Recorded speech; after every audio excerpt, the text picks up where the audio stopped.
লোকে বলে তুমি ভক্ত হৃদয় বুঝতে পারো, লোকে বলে তুমি ভক্ত বাঞ্ছা কল্প করো, লোকে বলে ভক্ত যা চাই তুমি উজাড় করে তাকে সবই দিয়ে দাও।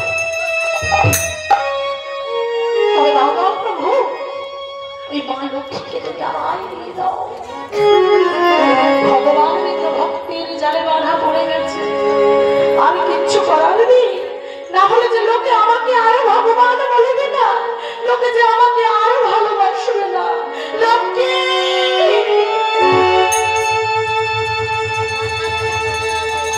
লক্ষ্মী প্রভু যাও, লক্ষ্মী যাও, তুমি সুতোপার গৃহিণী হয়ে সুতোপার ঘরতে হয়ে যাও।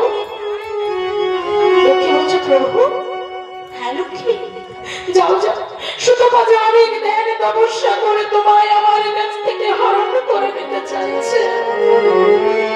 লক্ষ্মী বলে প্রভু তুমি কি করলে?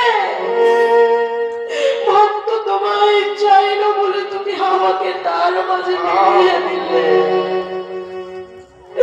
প্রভু বলো না প্রভু, যাকে আমি সন্তান চোখে দেখি, যাকে আমি সন্তান স্নেহে ভালোবাসি, তাকে কেমন করে আমি স্বামীর নজরে দেখব? বলো না প্রভু।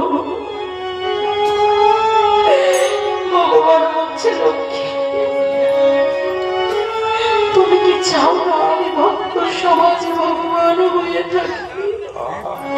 তুমি যদি না চাও ভক্ত যে বলবো ভগবান ভক্ত বাচ্চা গল্প করুন হয়। যাও প্রভু আমি যাব, শুধু তোমার জন্য আমি যাব আয়ানের ঘরে। তবে সুতোপার ঘরে নয়, যেদিন দাপর যুগে তুমি যাবে কৃষ্ণচন্দ্র হয়ে, আর ওই সুতোপা যাবে আয়ান হয়ে। আর সেদিন ওই দ্বারকার কাছে ওই দাপর যুগে আমি যাব আয়ান ঘরণী রাধা রানী হয়ে।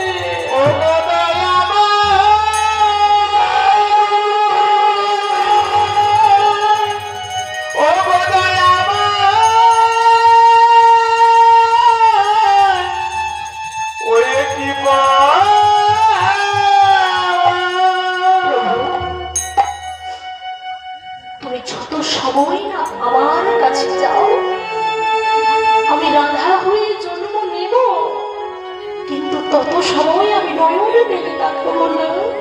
যত সময় পর্যন্ত নয়ন মেলে আমি তোমার মদনটা না দেখব, আমি নয়ন মেলে তাকাবো না প্রভু, আমি নয়ন মেলে তাকাবো না। দেখুন মা, রাধারানী কাছে এসেছিল, তত সময় পর্যন্ত নয়ন খোলেনি যত সময় না কৃষ্ণ বলরাম দেখেছে। লক্ষ্মী বলছে প্রভু আমি যাব, তবে শোনো প্রভু আমি তো যাব, আমি যেন তোমার হৃদয়ে সারা জগৎবাসীর হৃদয়ে থাকতে পারি। এই কথা শুধু বলে যা